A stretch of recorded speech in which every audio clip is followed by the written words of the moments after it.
नमस्कार, news room live में आपका स्वागत। मैं राहुल ओझा आपके साथ। आज महान गीतकार शैलेंद्र की जयंती है। शैलेंद्र आज जिंदा होते तो 102 साल के होते।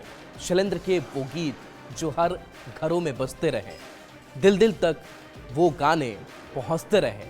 लेकिन अफसोस इस बात का है कि शैलेंद्र को जो हक मिलना चाहिए, जो सम्मान मिलना चाहिए, जो बिहारियत की पहचान रही, उसका सम्मान उन्हें बिहार में नहीं मिल पाया।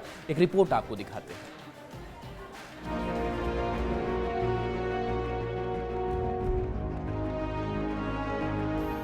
वो गर्दिश में था पर आसमान का तारा था, आवारा था। 2.5 घंटे की फिल्म का नरेशन सुनने के बाद बस एक वाक्य में पूरी कहानी को समेट दिया था शैलेंद्र ने। बड़ी बातों को कम और सरल शब्दों में कहने के हुनर ने उस कलाकार को अमर बना दिया। इश्क में डूबा आशिक हो या सिस्टम के खिलाफ आवाज बुलंद करने वाला बागी, सब शैलेंद्र के गीतों में अपनी आवाज की खनक सुनते थे।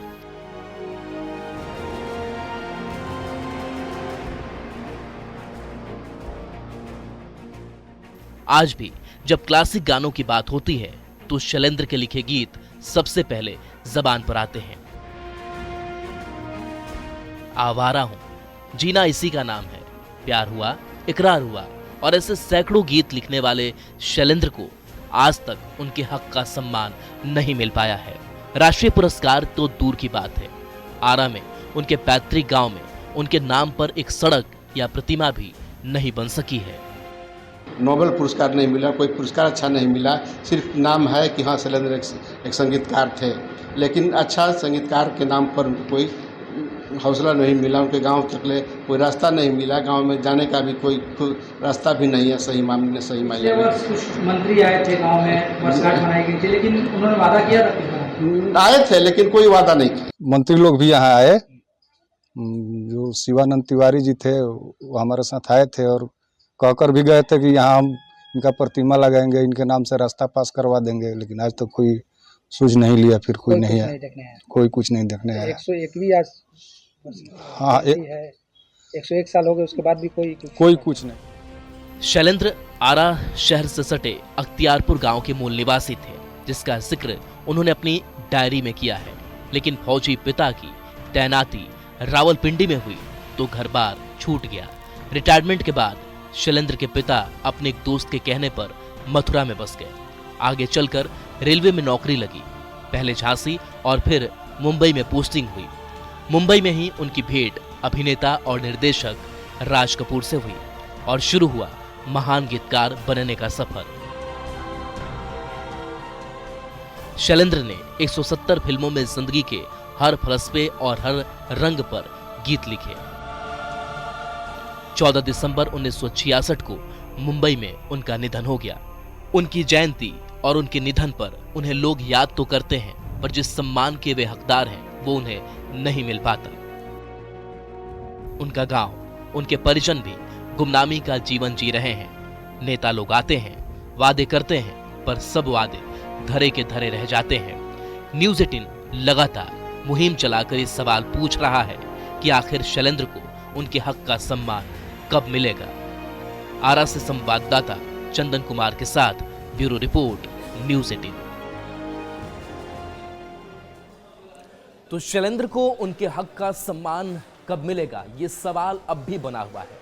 न्यूज 18 लगातार उनके हक, उनके सम्मान की बात करता रहा, लगातार मुहिम चलाता रहा, लेकिन इसके बावजूद वो सम्मान नहीं मिला जिनके वो हकदार थे।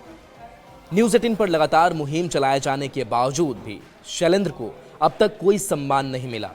मुहिम चलाए जाने के बाद बिहार विधानसभा और विधान परिषद में भी शैलेंद्र को सम्मान देने का मामला उठा, लेकिन फिर यह मुद्दा ठंडे बस्ते में चला गया।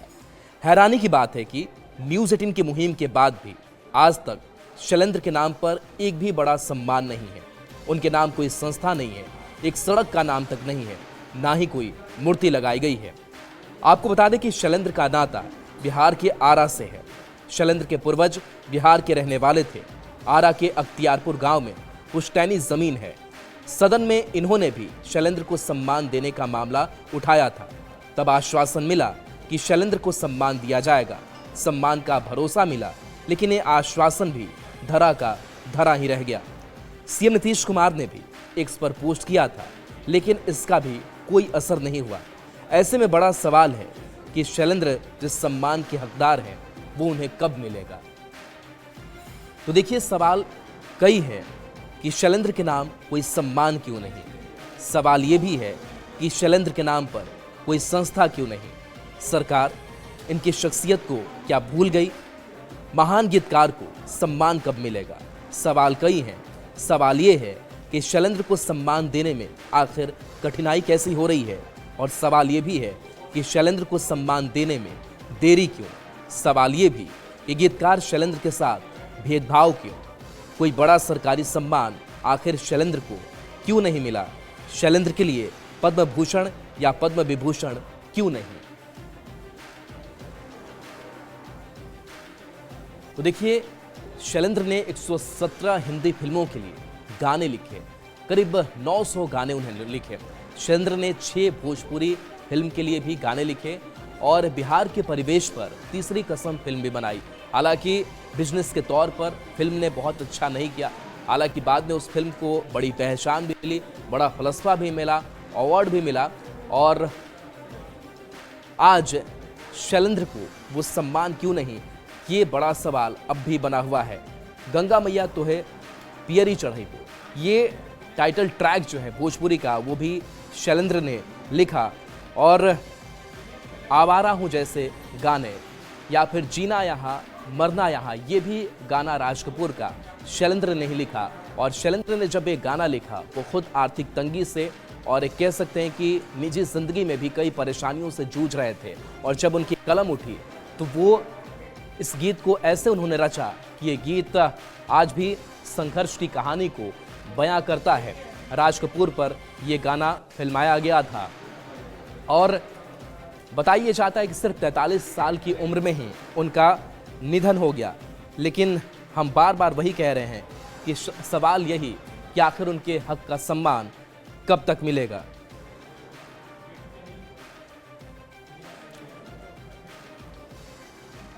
दिनेश शैलेंद्र हमारे साथ, शैलेंद्र के बेटे जुड़े हुए हैं हमारे साथ। दिनेश, आपके पिता की अगर बात करें, कई बड़े गीत उन्होंने दिए, जो गीत आज लोगों के दिल में बसते हैं, लेकिन सवाल यही है कि जिस बिहारियत की उनकी पहचान, जिस आरा से उनकी पहचान, आज क्या बिहार उनको भूल गया है। आखिर उनको वो सम्मान क्यों नहीं जिसके वो वाजिब हकदार है। इसको लेकर के आपकी क्या राय है? एक तो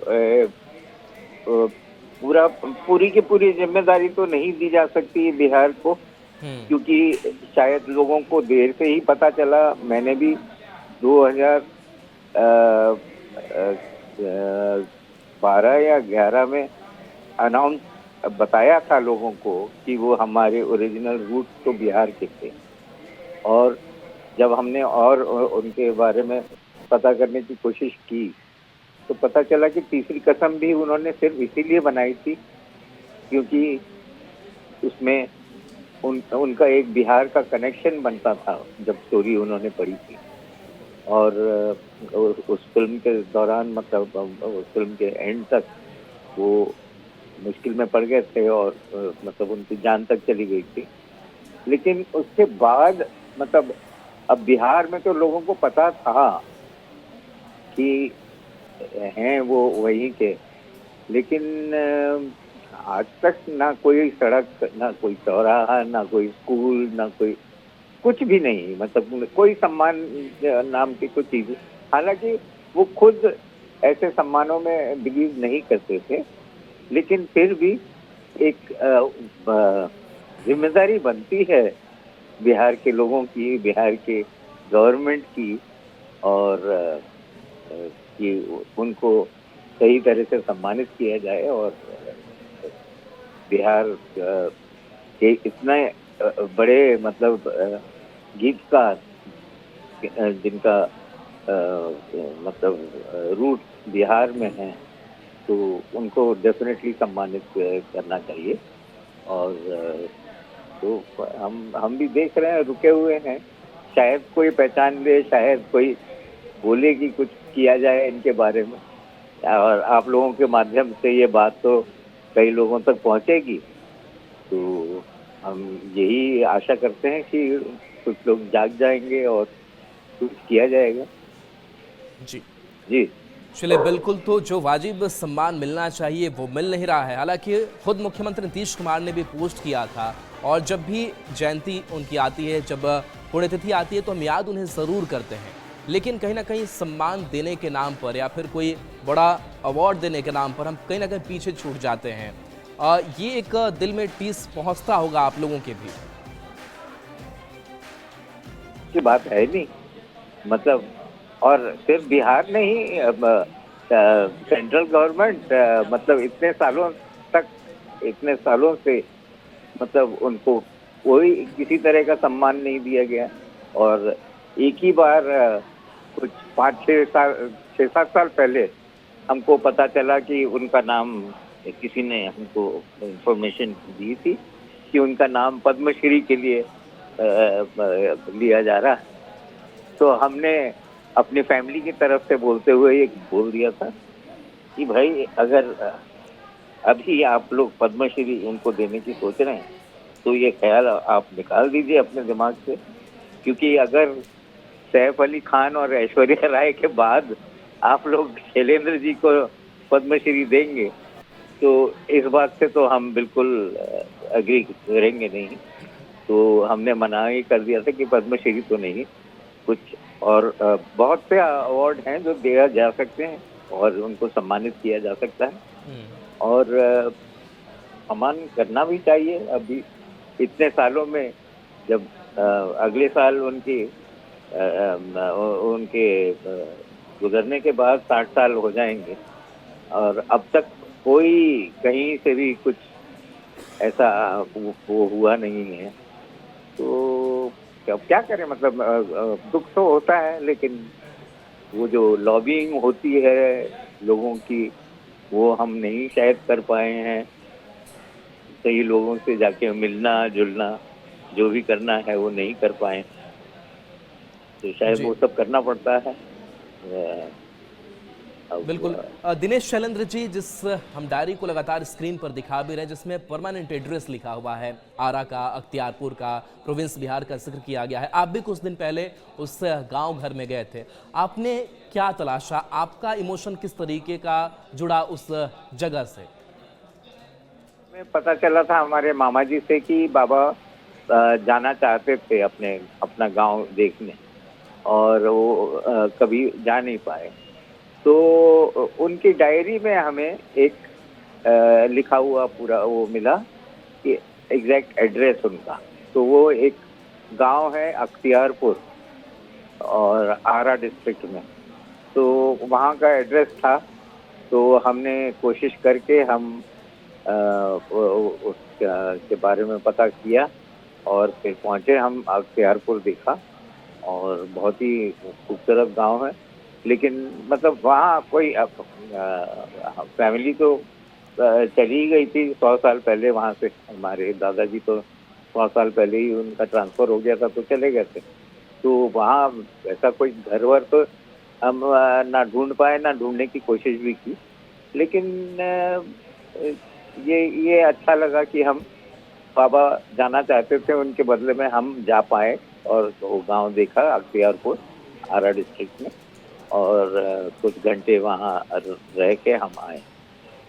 जी बिल्कुल। और भोजपुरी सिनेमा के जो शुरुआती गीत थे वो भी आपके पिताजी ने लिखे, चाहे वो गंगा मैया तो है पियरी चढ़ैबो हो, इसके साथ साथ पिंजरा में बंद भइल हाय राम का है, बसुरिया बजौले, जैसे कई गाने हैं।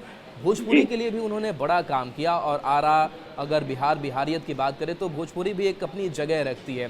तो उनके योगदान को किस तरीके से देखते हैं, और बिहार को जिस तरीके से उन्होंने एक पहचान दिलाई, एक जो एसेंस दिया, उसको कैसे देखते हैं आप? देखिए, भोजपुरी फिल्मों की शुरुआत ही उस फिल्म से हुई थी, गंगा मैया तो पियरी चढ़ैबो, और उस फिल्म के सारे गाने बाबा ने लिखे थे, चित्रगुप्त जी का म्यूजिक था। तो वहाँ, और वो आज तक की सबसे बड़ी हिट मानी जाती है भोजपुरी की, और मतलब कोई इतने हजारों फिल्में बन चुकी हैं भोजपुरी में, लेकिन कोई फिल्म बिजनेस वाइज उसके नज़दीक नहीं आ पाई हैं जो गंगा मैया ने रिकॉर्ड सब तोड़े थे। और भी 7-8 भोजपुरी फिल्मों के गीत लिखे थे उन्होंने, और बहुत खूबसूरत गीत, और बहुत भोजपुरी को मतलब दुनिया भर में जहाँ भी लोग हैं, मतलब चाहे वो वेस्ट इंडीज में हो, चाहे दूसरी जगह मॉरिशस में हो, वो सब उनके गानों की बहुत तारीफ करते हैं, सुनते हैं आज भी। और तो भोजपुरी का भी ये फैलाना बाबा को काफी हद तक एक क्रेडिट देना चाहिए कि भोजपुरी को इतना पॉपुलर उन्होंने पूरी दुनिया में किया हुआ। तो जी, एक बार अमला शैलेंद्र मजूमदार भी जो दुबई में थी, वो भी आरा शहर में आई और कहीं ना कहीं उस एक खोज में लगी कि किस तरीके का वो घर होगा, किस तरीके की मिट्टी होगी। उससे जुड़ी कुछ और यादें भी हैं बाकी जो आपके भाई बहन रहे। जी, अमला दीदी तो हमारे जाने के 3-4 साल बाद वहाँ गई थी, और हम ही ने बताया था कि हम जाके आ गए हैं, और फिर वो 3-4 साल बाद वो जा पाई। तो लेकिन खोजना तो कुछ था ही नहीं, मतलब कुछ हाँ ठीक है, हमने वहाँ तो मतलब बहुत ही पिछड़ा हुआ सा गांव है, तो जो मतलब कुछ वो रखते हैं हैसियत गांव के लिए, कुछ करने के लिए, एक स्कूल बनाने के लिए, या कम से कम बाबा के नाम से ही कुछ कर दिया जाए तो हमें बहुत खुशी होगी। लेकिन आज तक तो कुछ हुआ नहीं है वैसे। अच्छा, एक गाना मेरा नाम जोकर का जीना यहाँ मरना यहाँ, जिसको शायद पूरा शैलेंद्र कर भी नहीं पाया, लेकिन शैलेंद्र ने उस गाने को पूरा किया। रोचक तथ्य, उससे जुड़ी कुछ यादें आप साझा करना चाहेंगे? हाँ, हमारे सबसे बड़े भाई साहब शैलेंद्र जो गुजर गए 2007 में, उनकी डेथ हुई। तो बाबा ने पूरा मुखड़ा तो लिख दिया था, लेकिन आगे अंतरे नहीं लिखे थे। तो जब फिर हमारे भाई भी बहुत यंग थे, और उन्होंने राज साहब से कहा कि मुझे एक मौका दीजिए, मैं कोशिश करता हूँ। तो राज साहब ने मौका दिया, और वो गाना कंप्लीट हुआ, और बहुत ही खूबसूरत लिखा भी उन्होंने, और वो गाना कंप्लीट होकर फिल्म में आया, और आज तक लोग याद करते हैं, जीना यहाँ मरना यहाँ इसके सिवा जाना जहाँ। ये थीम सॉन्ग भी था मेरा नाम जोकर का, और आज तक पूरी दुनिया में गाया जाता है। आपका जन्म पाकिस्तान में हुआ, रावलपिंडी में। जी जी जी बिल्कुल। और दिनेश जी, रावलपिंडी पाकिस्तान का जिक्र होता रहा, लेकिन इसके साथ साथ बिहार से जिस तरीके के जुड़ाव की चर्चा हम लगातार कर रहे हैं, रावलपिंडी टू बिहार, ये सफ़र और ये कितना दिलचस्प लगता है? जी, बहुत ही दिलचस्प है। हालांकि वो बिहार तक वो सिर्फ अपनी फिल्म द्वारा तीसरी कसम बनाने से उनका बिहार का कनेक्शन हुआ। वो बिहार में कभी रहे नहीं ऐसा, और अपने गांव तक नहीं जा पाए।